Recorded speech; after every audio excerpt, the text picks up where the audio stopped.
అన్నాడట, అన్నా మనం పాటలు రాస్తున్నాం చాలా ప్రతి సంవత్సరము కూడా ఈ పాటలన్నీ ముద్రించామనుకోండి, అనేకులు వింటారు. రాస్తున్నప్పుడు మనకి సంతోషం వచ్చి పాడుకుంటున్నాం. కానీ ఈ మధురత్వాన్ని మనం బంధిస్తే, అంటే రికార్డ్ చేస్తే, దీన్ని సమాజం అంతా కూడా వింటారు. క్రైస్తవ సమాజం యావత్తు ఆనందిస్తారన్నా. ఇవి మరలా మనం కూడా ఇంకా దీనిలో మాధుర్యం పంచుకుంటాం. అంటే ప్రతి విషయంలో కూడా చాతుర్యాన్ని సంపాదించాలి.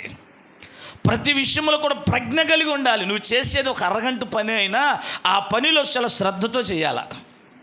చాలామంది అంటుంటారు, చదువుకుంటున్నటువంటి వారితో చెప్తుంటారు, కష్టపడి చదవండి అనేవాళ్ళు పూర్వదినాల్లో. కష్టపడి చదువమ్మా అంటారు. ఈ రోజుల్లో కష్టపడి చదవద్దు అంటున్నారు. ఎలా చదవాలి? ఇష్టపడి చదవాలి. కష్టపడి పూర్వదినాలు చెప్పేవాళ్ళు కష్టపడి చదవరా అనేవాళ్ళు. కానీ ఇప్పుడు కొంచెం ఏమంటున్నామంటే ఇష్టపడి చదవండి అంటున్నారు. అంటే కష్టపడితే ఒకవేళ మొయ్యటానికి అలవాటు పడిపోతామేమో, ఆ భారాన్ని వేసుకొని వెళ్ళిపోతామేమో. కానీ ఇష్టపడితేనట ప్రజ్ఞ గల వ్యక్తులుగా మార్చబడతామట. Praise the lord. దేవుని పని విషయంలో కూడా ఇష్టపడి ప్రజ్ఞ కలిగి చాతుర్యము కలిగి, ఇంకా ఇక్కడ సామెతలో చెప్పబడిన మాట ఏంటంటే నిపుణత కలిగి, 29వ వచనములో నిపుణత కలిగి ఎప్పుడైతే చేస్తారో వారిని బైబిల్ గ్రంథం అంది బుద్ధిమంతులు అంది. అలాగే ఇంకొక మాట నేను జ్ఞాపకం చేస్తే, సామెతల గ్రంథం 15వ అధ్యాయం 24వ వచనాన్ని ఆధారం చేసుకుంటే అక్కడ రాయబడినటువంటి మాట ఏంటంటే, క్రిందనున్న పాతాళమును తప్పించుకొనవలెనని బుద్ధిమంతుడు పరమునకు పోవు జీవ మార్గమును నడుచుకొనును. అంటే బుద్ధిమంతుడు అంటే ఎవరు అంటే, రెండో విషయం ఏంటంటే, ఎవరు అంటే ప్రమాదాన్ని, అంటే రాబోతున్నటువంటి పరిస్థితులను ముందుగానే పసిగట్టేవాడు, ముందుగానే అర్థం చేసుకునేవాడు. రేపటి దినాలు ఎలాగుంటాయో అన్నది ముందుగానే ఏం చేస్తుంటే, ఏమో రేపొద్దున నాకు ఉండొచ్చు, ఉండకపోవచ్చు, రేపు వచ్చేటువంటి దినాలు ఎలాగుంటాయో తెలియదు. ఉదాహరణకు బైబిల్లో ఒక మాట రాయబడింది ఒక జీవి గురించి. చిన్నవి జీవులు చీమల గురించి రాయబడినాయి. ఈ చీమలట అవి ఉన్నటువంటి కాలాన్ని బట్టి మరలా వచ్చే కాలాన్ని పరిగణంలో తీసుకుంటాయట. పరిగణంలో తీసుకుని రేపు వచ్చే కాలం ఏంటిది? వేసవికాలం అయిపోయింది కదా, ఇప్పుడు మనం వేసవి కాలంలో ఉన్నాం. అయితే రేపు వచ్చే కాలం కొంతమంది మర్చిపోతారు. చేద్దాం అనుకుంటారు. ఈలోపు వర్షాలు అయ్యో ఇల్లు కప్పేద్దాం అనుకున్నాను, వర్షం వచ్చేసిందా అనుకున్నామండి. సో లేదంటే కొంతమంది ఏం చేస్తారో తెలుసా, మా భాషలో చెప్పాలంటే కొంతమంది పాస్టర్లు కూడా ఏం చేస్తారో తెలుసా, ఏం చేస్తామంటే వేసవి కాలంలో మనం ఏదైనా కార్యక్రమాలు బయట చేసుకుంటాం. ఏమండి, వర్షాకాలం వచ్చే బయటికి మీటింగులు పెట్టేసి ప్రభువా నువ్వు ఆపవా, అది కూడా దేవుణ్ణి విసిగించిన వాడు, క్వశ్చనించిన వాడు. కాలం ఏంటిది? వర్షాకాలమే కదా. వర్షాకాలంలో ఏర్పాటు చేసి అందుకని రాయబడుతుంది, బుద్ధిమంతుడైతే రావటం ముందుగానే పసిగట్టగలుగుతాడు.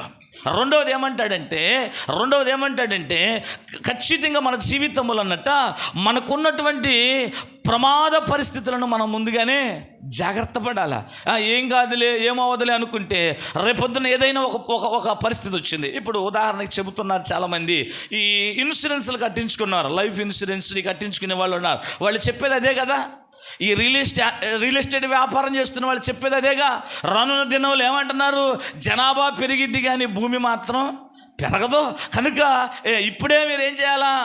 నిజమే, కొన్ని సందర్భాల్లో నిజం అనిపిస్తూ ఉంది. ప్రస్తుతం చూస్తుంటే జనాభా మాత్రమే ఇల్లు మీద ఇల్లు వేసిన సాలదేమో రేపటి దినాల్లో. భూమి అంతా కూడా మనం చూస్తూనే ఉన్నాం కదా. ఒకప్పుడు ఉన్న వ్యవసాయ భూములు ఈ రోజున ఏమైపోతున్నాయి? ఆ రోజున వ్యవసాయాన్ని నమ్ముకున్నటువంటి వారు ఈ రోజున వ్యవసాయం వద్దులేండి, భూమిని అమ్ముకుందాం అనుకుంటున్నారు. సో ఏమవుతుంది? పరిస్థితులు మారిపోతున్నాయి. పరిస్థితులన్నీ ఏమైపోతున్నాయి అంటే జీవితాలన్నీ మారిపోతాయి. అందుకే రాయబడుతుంది బుద్ధిమంతుడు అంటే ముందున్న పరిస్థితిని గమనిస్తాడట. బుద్ధిమంతుడు ఏం చేస్తాడు? అందుకని ఇంకొక మాట రాయబడింది బైబిల్ గ్రంథంలో. ఉదాహరణకు ప్రభు చెప్పారు, సిద్ధపడే విషయంలో ప్రభు చెప్పారు. ఏమంటారంటే బుద్ధి కలిగిన కన్యకలు ఏం చేశారు? ఏం చేశారు? కొంచెం టైం ఉందిగా, ఈ టైంలో ఏం చేద్దాం? కొంచెం టైం ఉంది అనుకుందాం, ఈ టైంలో ఏం చేద్దాం? ఇప్పుడు ఉదాహరణకి డిసెంబర్ 24 నైటు క్యారల్స్ చేసేవాళ్ళు, మన సంఘంగా క్యారల్స్ చేసేవాళ్ళు. క్యారల్స్ స్టార్ట్ చేస్తాం. ఒక తల్లి అనుకునేది, వీళ్ళు టెల్లి తిరిగి వచ్చేలేపు నేను గుళ్ళోకి వెళ్ళిపోదాంలే అనుకునేది. కానీ ప్రార్థన అయిపోయి తిరిగి ఇంటికి వెళ్తుంటే లేచేద్ది. ఏంటప్ప అప్పుడే వచ్చేస్తున్నారు అంటే, అప్పుడే వస్తాం ఏంటి, నిద్రమోహందన్న పండగ అయిపోయింది కదా. ఎందుకని ఆమె ఏమనుకుందంటే అలా ఇల్లు అట్ట వెళ్ళి ఇటు వచ్చి ఈ చివరికి అట్ట వెళ్ళి మళ్ళీ ఇటు తిరిగి ఇటు ముదిరాజు గుడి వెళ్ళి ఇటు తిరిగి సామ్రాజ్యం అక్కోళ్ళ ఇంటికి వెళ్ళి వీళ్ళన్నీ తిరిగి రావాలంటే చాలా టైం పడతాం. అన్ని గతుకులు చిన్న రోడ్లు రుక్షేసుకలు ఏమి వెళ్తారు. ఈలోపు కునికేద్దాంలే సోమరపోతులు. ఏ పోతులు ఏమండి? సోమరపోతులు, నిద్రపోతులు, తిండిపోతులు ఉన్నాయి అట బైబిల్ గ్రంథంలో. చిన్న సమయాన్ని కూడా ఏం చేయాలి? ఊరికే కునికేద్దాం అనుకోకూడదట. అనుకున్నవాడు ప్రమాదాన్ని తప్పించుకోడట. రాబోతున్నటువంటి ఒక ఆశీర్వాదకరమైనటువంటి స్థితిని ఏం చేస్తాడంటే కోల్పోతాడు. ఇంకా మనం జ్ఞాపకం చేసుకుని ఇంకొక మాట చెప్తాను. బైబిల్ గ్రంథంలో రాయబడినటువంటి మాటల్లో ఆమోసు గ్రంథంలోకి వెళదాం. చూడండి, బుద్ధిమంతుడి విషయాన్ని జ్ఞాపకం చేస్తూ ఉంటాడు. ఈ ఆమోసు గ్రంథంలో 5వ అధ్యాయము, ఆమోసు గ్రంథము 5వ అధ్యాయము 13వ వచనం చదువుదామా? 13వ వచనం. ఇది చెడు కాలము గనుక ఈ కాలమున బుద్ధిమంతుడు ఓరకుండును. ఏం చేస్తాడు? ఏమంటే కీడు ఏమంటున్నాడు? చెడు కాలము కనుక కొన్నిసార్లు ఏం తెలుసా?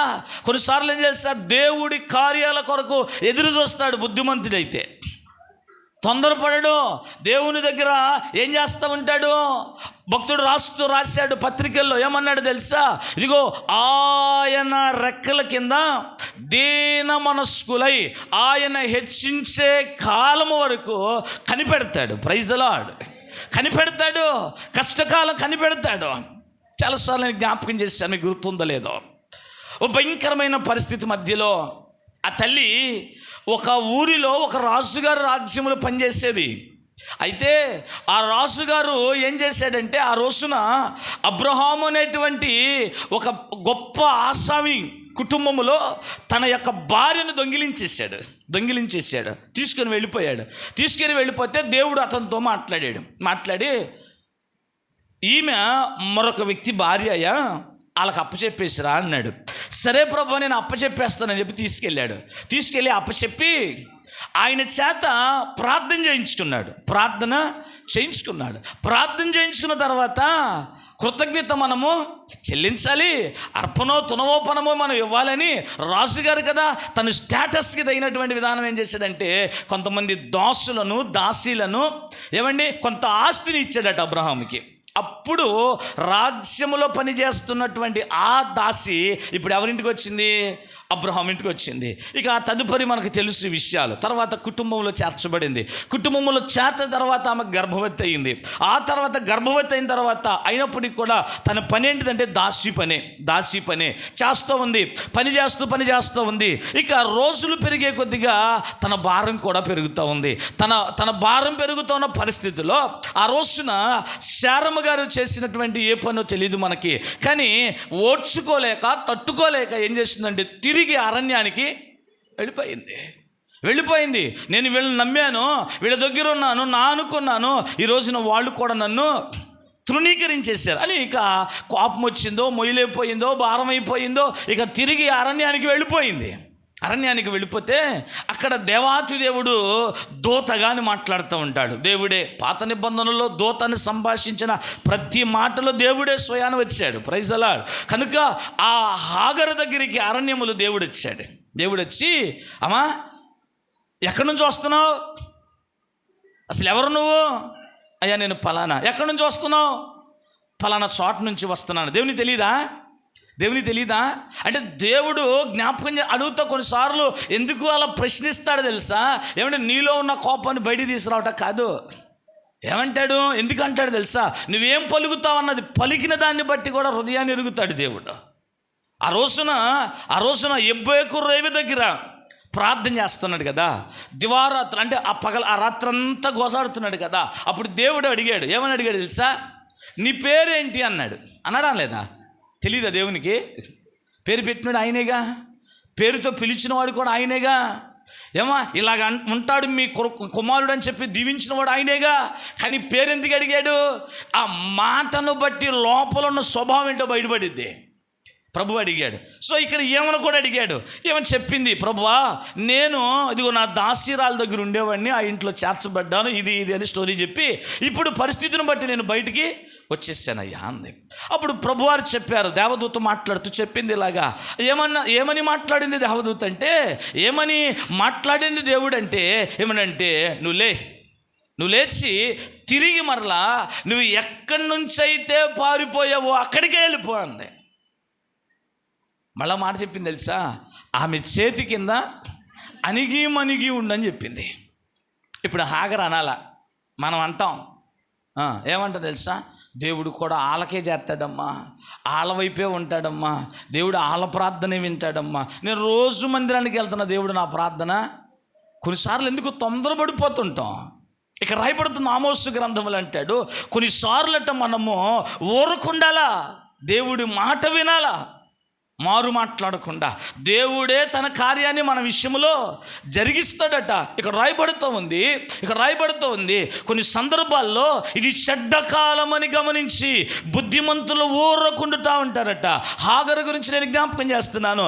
ఆ పరిస్థితుల్లో హాగర్ ఏమందో తెలుసా, మనకలాగా మాట్లాడిందా, ఏమని తెలుసా, మారు మాట్లాడకుండా తల ఉంచుకొని ఒకసారి అణిగి ఉండనటువంటి పరిస్థితుల్లో బయటకు వచ్చింది. కానీ ఇప్పుడు అణిగి ఉండమని చెబితే దేవుని మాటను ధిక్కరించిందా? ఆ రోజులో ఒకవేళ అబ్రహాము చెప్పుంటాడేమో, చెప్తారు కదా, సాయంకాలం పూట ఎప్పుడో ఒక రోజున ఆమె అటు వెళ్ళినప్పుడు ఇటు వచ్చి చెప్పొచ్చు, ఇదిగో నన్ను ఇంత బాధ పెడుతుందని, నేను ఇలా చేస్తున్నాను. ఎందుకంటే ఆమెలో ఉన్నటువంటి బాధను బట్టి ఆ ముఖంలో కనబడుతున్నప్పుడు అబ్రహాముకి అధికారం ఉంది, అడుగుతాడుగా, ఏంటమ్మాయి ముఖం అలా పెట్టుకున్నావు, ఏంటి బాధపడుతున్నావు, ఏంటి ఆరోగ్యం ఎట్టుంది అని అడుగుతాడు కదా. ఎందుకంటే గర్భిణీ స్త్రీ కదా, అడగాలి, ప్రతిరోజు అడుగుతూ ఉంటాడు, ఆరోగ్యం ఎలాగుంది, నీ పరిస్థితి ఎలాగుంది, సో ఆహారం తీసుకున్నామని అడుగుతూ ఉంటారు కదా, ఎవరైనా అడుగుతారుగా. అలాగే అబ్రహాము అడగలేదంటారా? అడుగుంటాడేమో. అడిగినప్పుడు హాగరు తన బాధ చెప్పిందేమో. అబ్రహాం అన్నాడు, కాదులమ్మాయి, కొన్ని నెలలు పోడ్చుకో, దేవుడు మరలా తిరిగి నీకు ఓ మంచి ఫలాన్ని ఇస్తాడు కదా, దేవుడి బాధనంతా. ఇప్పుడు చాలామంది ఏమంటారంటే, కొన్ని కుటుంబాలు స్థిరపడటం లేదు, కొన్ని కుటుంబాలు కొన్ని కష్టాల్లో కొట్టుమిట్లాడుతున్నాయి. యవన కుటుంబాలు అనుకున్న స్థిరపడిన తర్వాత ఒక సంవత్సరం అయిపోయింది, ఇంకా కొట్టుమిట్లాడుతున్నాయి, స్థిరపడలే, ఇంకా స్థిరత్వం రాల కుటుంబానికి. అప్పుడు తల్లిదండ్రులు ఏమంటారు, పెద్దోళ్ళు ఏమంటారంటే, అయ్యా కొంచెం ఓర్చుకోండిరా, మీ కడుపున నలుసో ఏదో ఒకటి దేవుడి ఆస్తే సమస్యలన్నీ అవే తీరిపోతాయి. అబ్రహాం కూడా చెప్పుంటాడు, అమ్మ వచ్చుకో, కొన్నాళ్ళు వచ్చుకో, అది అలాగే అంటదిలే, కొన్నాళ్ళు వచ్చుకో, ఆమెకు లేరుగా, నీకు పుట్టారుగా, అందుకే అలా అంటుందేమో, నీకు గర్భఫలం వచ్చేబడి అది ఎన్ని నచ్చ చెప్పాడేమో. నా వల్ల కాదయా, ఇక తనకు కూడా చెప్పనటువంటి పరిస్థితుల్లో బయటకు వచ్చేసింది. కానీ ఇప్పుడు దేవుడు మాట్లాడుతున్నాడు స్వయాన. Praise the lord.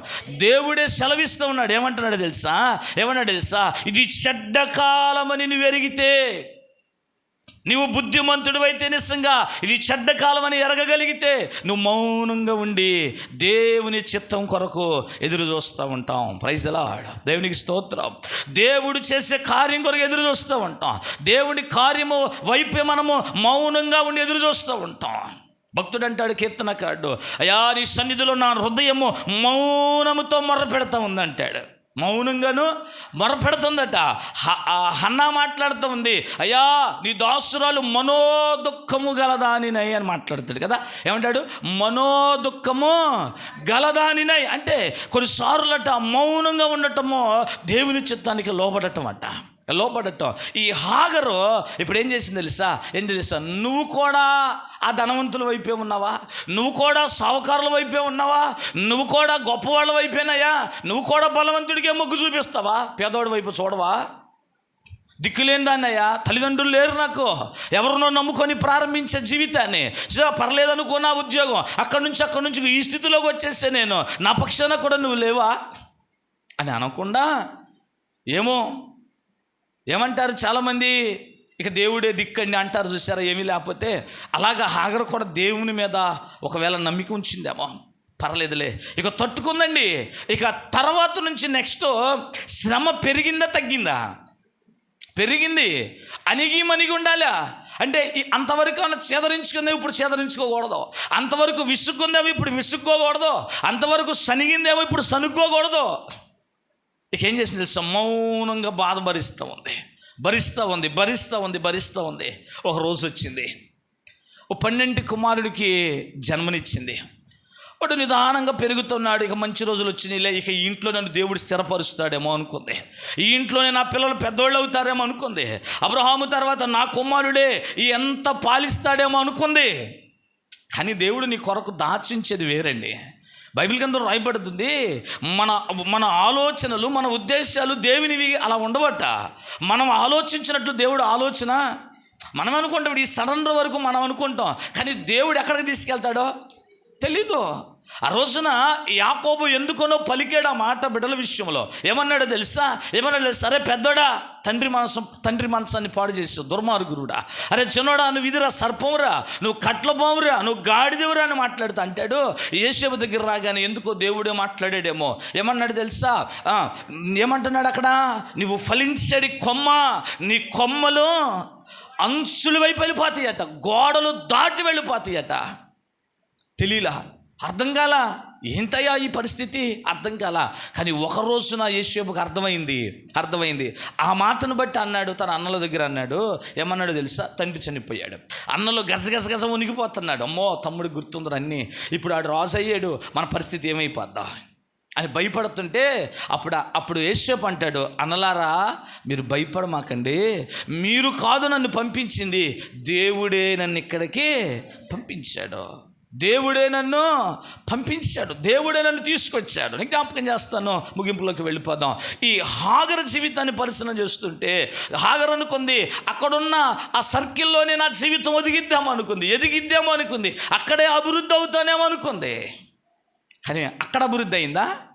దేవుని ప్రణాళికలు వేరండి, దేవుని ఉద్దేశాలు వేరు. చదవండి, ఆ మాటను చదువుదామా? పేతురు గారు రాసిన పత్రికలోన ఏమని మాట్లాడతాడు? మొదటి పేతురు గారు రాసిన పత్రిక 5వ అధ్యాయము, దేవుడు తగిన సమయమందు మిమ్మును హెచ్చించినట్లు ఆయన బలిష్టమైన చేతి కింద దీన మనస్కులై ఉండుడి, ఆయన మిమ్మును గూర్చి చింతించుచున్నాడు. చాలా జ్ఞాపకం చేసుకుందాం. సో ఏమంటున్నాడు తెలుసా? మన ప్రతి విషయములోనట దేవుడు మనల్ని గురించి, నీవెప్పుడైతే దేవుని మాట వింటావో నీ భవిష్యత్తు కొరకే దేవుడు చింతిస్తాడట. Praise the lord. అంటే నిన్ను కన్న తర్వాత నీ తండ్రి నీ భవిష్యత్తు కొరకు ఆలోచన చేయలేకపోవచ్చు. ఒకవేళ కన్న తండ్రి పిల్ల భవిష్యత్తు కొరకు తపన పడతాడు, కానీ కొంతవరకు పడతాడు, తర్వాత వదిలిపెట్టేస్తాడు. ఏమండి, తల్లి పిల్లల్ని కంది, కొంతవరకు వీడు ఆరోగ్యం బాగుండాలి, వీడు పెద్దోడు అవ్వాలండి, వీడు ఇలాగవ్వాలి, డాక్టర్ అవ్వాలి, పోలీసు అవ్వాలి, ఇంజనీర్ ఉంటుంది. కానీ వాడు ఆ వయసుకు వచ్చేవాడికి ఆ మనసు ఉంటుందా? పరిస్థితులు మారిపోయినాయి, తారుమారైపోయినాయి, ఆర్థిక పరిస్థితులు ఇబ్బందులు అయిపోయినాయి, ఆరోగ్య పరిస్థితుల్లో, కుటుంబ పరిస్థితుల్లో. వీటిని బట్టి ఏమవుతుంది? మనం తీసుకున్న తలంపు నిర్ణయాలన్నీ కూడా ఏమవుతుందంటే చల్లాచెదరం అయిపోతాయి. చివరికి ఆడి పని బట్టి ఏమంటా తెలుసా? నేను ఏదో చేద్దాం అనుకున్నానండి, వాడు ఇలాగ అయిపోయాడు. కానీ మన దేవుడట ఇక్కడ రాయబడుతున్నటువంటి మాట ఏంటంటే ఆయన మిమ్మును గూర్చి చింతిస్తాడట. ఎప్పుడో తెలుసా? ఇప్పుడు ఆయన మాటని వినగలిగితే మౌనంగా ఉండి, ఆయన మీద నువ్వు ఆధారపడగలిగితే, ఆయనకు నువ్వు లోపడగలిగితేనట ఆయన మన విషయంలో చింతిస్తాడట. ఉదాహరణకి ఈ ఉదయకాల ప్రార్థనలో మీరందరూ మరి చాలామంది రావటానికి ప్రయత్నం చేయండి. చివరికి ఆ వచ్చిన కూడా జ్ఞాపకం చేస్తాను, ఎందుకు రావాలో చెప్తాను. అయితే ఈ క్రమాల్లో మనం ధ్యానం చేస్తూ వస్తున్నాం. మొదట బుధవారం నుంచి ఉదయకాలంలో ఒక వాక్యాన్ని 40 దినముల 40 పగళ్ళు 40 రాత్రులతో పోల్చుకుంటూ వారి స్వభావాలు ఎలా మారతాయి అన్న ఉదాహరణని జ్ఞాపకం చేస్తూ వస్తున్నాం. బుధవారం రోజున మొదటి రోజు ఒక మాట చెప్పాను. ఏమని చెప్పానంటే కీడు అనేది మన మీద ఉంటుంది. ఆ కీడుని మనము తప్పించుకోవడానికి దేవుడు మనకి సహాయము చేస్తాడు. సో రాను కీడుని ప్రభు తొలగించేస్తాడు. సో అని చెబుతూ మాట్లాడుతూ ఉదాహరణకి నినివే పట్టణ విషయాన్ని జ్ఞాపకం చేశాను.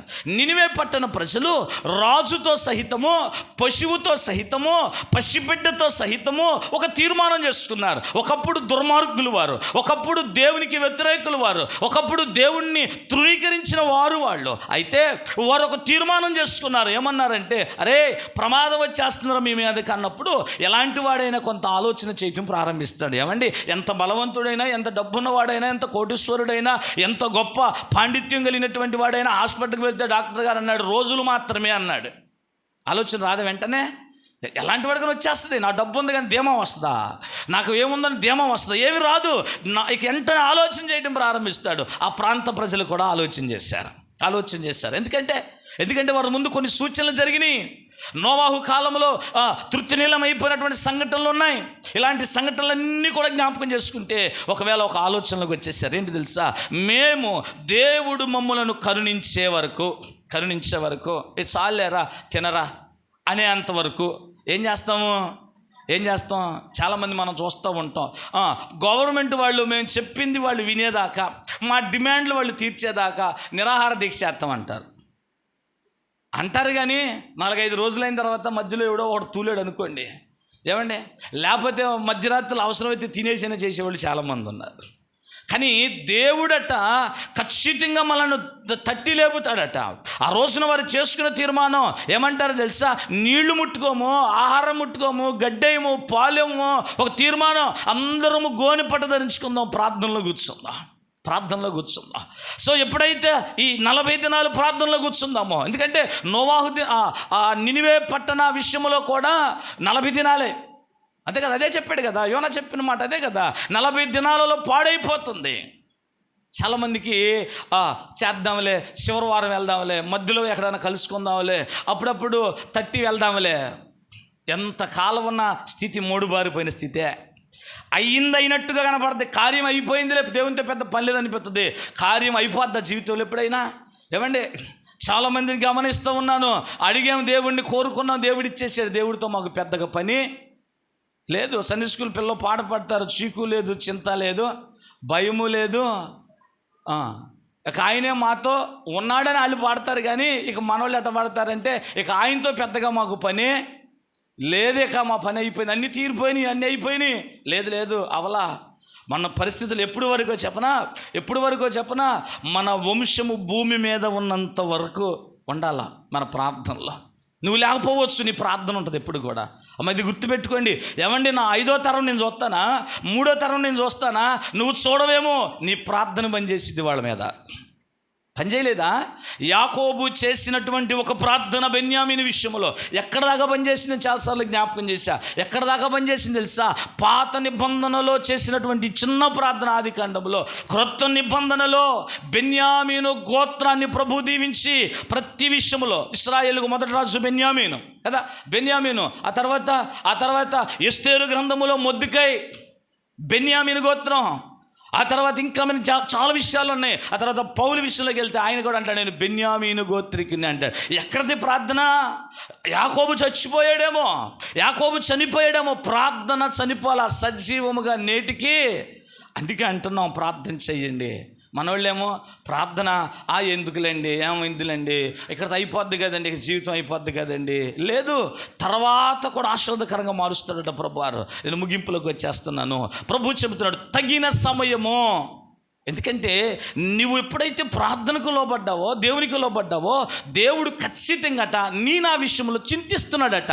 నినివే పట్టణ విషయంలో మాట్లాడాడు. యోనాతాను అన్నాడు, 120,000 కంటే కుడి ఎడమలు ఎరుగని నా ప్రజల విషయంలో నేను విచారణ చేయనా అని ప్రభు మాట్లాడాడు. సో కనుక జ్ఞాపకం చేసుకుందాము, దేవుని ఎడల మనము బుద్ధిమంతులైతే అపాయం వచ్చుట చూచి దాగుతారట. మనం చాలాసార్లు విన్నాం, చిన్న కుమారుడు కూడా తిరిగి వెళ్ళిపోతే వాడిని కూడా బైబిల్ గ్రంథంలో ప్రస్తావించారు. మారు మనసు వచ్చిందో, రక్షణ వచ్చిందో అన్న పదాలు వాడకుండా బుద్ధి వచ్చినప్పుడు అని మాట్లాడాడు. బుద్ధి వచ్చినప్పుడు అంటే, సో ఖచ్చితంగా వాళ్ళు గమనించి వారి భవిష్యత్తులో మంచి నిర్ణయం తీసుకుంటారు. వారు గమనించి వారి భవిష్యత్తు కొరకు దేవుని పాదాలు పట్టుకుంటారు. ఇదే సమయం, ఇదే తరుణం, ఇదే అనుకూలమైన పరిస్థితి, ఇదే రక్షణ. దీని బైబిల్ గ్రంథంలో రాయబడిన సమయం లేదు, కానీ జ్ఞాపకం చేయట్లేదు, మరొకసారి జ్ఞాపకం చేస్తాను ఖచ్చితంగా. అందుకే ప్రభు అంటాడు, పత్రికలో రాశాడు, నీవు నిద్రమత్తుని విడిచి వేకువజామున దేవుని ఆరాధన చేయడానికి ప్రయత్నించే అంటాడు. ఆ క్రమంలో మనం నడుస్తున్నాం కనుక మీరందరూ కూడా రావటానికి ప్రయత్నించేయండి. ఆరోగ్యానికి మేలని చెప్పే గడిచిన వారంలో ఏమండి, అది మన శరీరాలకు క్షేమం. ఆ రోజున మన స్థితి ఎలాగుండో తెలుసు, ఎంత యాక్టివ్గా పనిచేసుకుంటాం మనం. ఆ రోజున నిద్రపోయి 10 గంటల దాకా పడుకునే వాడికి 10 గంటలు నిద్ర పట్టింది. కానీ నిజంగా మీరు పని చేసి 5 గంటలే పడుకొని తెల్లారగట్ట 4 గంటలు లేచి ప్రార్థనకు వచ్చారు అనుకున్నాం. కానీ మీరే ఆరోగ్యవంతులుగా ఉంటారు. దేవుని కొరకు ప్రయాసపడదాం. తిరిగి మీ ప్రార్థన రాబోతున్న తరాలకు దీవెనకరంగా, రాబోతున్న మన కుటుంబ పరిస్థితులకు ఆశీర్వాదకరంగా మార్చబడింది. బుద్ధిమంతుడైతే అపాయం వచ్చుట చూచి దాగును. ప్రార్థన చేసుకుందాం, తల్ల ఉంచుదాం. దేవుడి మాటలు మన వినికిల్లో దీవించునుగాక. దయగల తండ్రి, పరిశుద్ధుడా, పరమందు ఆశీర్వడా, నీ ఉన్నతమైన ఉద్దేశాలు, ప్రణాళికలు ప్రభా, ఏ మానవుడు నశించిపోవటం నీకు ఇష్టం లేక, ఏ ఒక్కరు ప్రభా అజ్ఞానులుగా మిగిలిపోకుండా, ఏ ఒక్కరు బుద్ధిహీనులుగా మార్చబడకుండా ప్రభా నాయన బుద్ధి అనే కృపను సంపాదించాలని ప్రభా నేను మొదటగా మాట్లాడుకున్నామయ్యా. హిరామో ప్రజ్ఞ గలవాడట. బుద్ధిమంతుడైతే చేసే ప్రతి పనిలో జ్ఞానంగా ఉంటాడు. ఏదో చెయ్యాలి కాబట్టి చేసేవాడు బుద్ధిమంతుడు అవడం. నాయనా వాడు ఎంత పని చేసినప్పటికి కూడా ఆ పనిలో నిపుణతను సాధించాలా, ఆ పనిలో చాతుర్యాన్ని సంపాదించేవాడు బుద్ధిమంతుడు అని మీరు మాట్లాడారు. ఆమోసు గ్రంథంలో మాట్లాడిన మాట ప్రభా నాయన, ఇదిగో చెడు కాలం ఉందని గమనించి బుద్ధిమంతుడు ఊరకుండుతాడని మాట్లాడారు ప్రభు నాయన. అలాగే సామెతల గ్రంథములో మీరు మాట్లాడారు ప్రభు నాయన, బుద్ధిమంతుడైతే రాబోతున్న ప్రమాదాన్ని ముందుగానే పసిగట్టగలుగుతాడు. దేవుని కృప చేత, దేవుని నిర్ణయం చేత ప్రార్థన అనుభవాన్ని పొందుకుంటాడయ్యా. వాటన్నిటినీ ఉద్దేశించి ప్రభా ఓ మంచి నైనా మాటను మా మధ్యలో ఉంచారు, హాగరు జీవితాన్ని. ఒక రోజున హాగరు నైనా నీతిమంతుడు, విశ్వాసాలకు తండ్రి అయిన అబ్రహాము కుమారులే రాజులు అవ్వకముందే హాగరు బిడ్డలు రాజులైపోయారు. అబ్రహాము ఇంకా పెంచుతున్నాడు, ఇంకా తపన పడుతున్నారు, ఇంకా బిడ్డలు ఇంకా కొట్టుమిట్లాడుతున్న పరిస్థితుల్లోనే నాయనా దాసీగా వచ్చి దీవెనలు పొందుకొని వెళ్ళిపోయింది. కారణం ప్రభువా నీ మాటకు లోబడిందయ్యా. బుద్ధిమంతులైతే ఓరకుంటారన్నట్లుగా ప్రభువా నాయన నీ మాట విందయ్యా, దీనురాలైందయ్యా. అని ఆ విశ్వాసము కలిగిన అబ్రహాము కన్నా దీవెనలు ముందే పొందుకోగలిగింది. నీతిమంతుడని పిలువబడే నాయనా అబ్రహాము కన్నా ముందుగానే దీవించబడిపోయింది ప్రభువా నాయన. అయా 3వ తరమే దీవించబడితే అబ్రహాము సంతానం 4వ తరానికి రాజులయ్యారు ప్రభా. అది కూడా ఒక్కడు మాత్రమే 7 రాజులు. కానీ ప్రభా హాగరు సంతానము ఇస్మాయేలు తర్వాత 12 సింహాసనాలు ఎక్కేశారని మీరు మాట్లాడారు. మేము కూడా అలాంటి బుద్ధి కలిగిన స్థితిలో మేము ఉండటానికి సాయించండి. భక్తి ఎంతైనా ఉండొచ్చు, బుద్ధి అనేటువంటి స్థితిని కోల్పోతే భక్తి కూడా కొన్నిసార్లు ప్రభు నాయన భక్తి కూడా కొన్నిసార్లు ప్రభు నాయన దుర్భక్తిగా మారిపోద్ది, భక్తిహీనతగా మారిపోద్ది. అలా కాకుండా భక్తి కలిగి, బుద్ధి కలిగి ఈ సన్నిధిలో ఎదిగే కృప నాకు దయచేయండి, మాకు దయచేయండి. మమ్మల్ని బలపరిచి ఉన్న మాటలు దీవించమని యేసు నామమున అడిగి వేడుకుని నామ తండ్రి, ఆమెన్.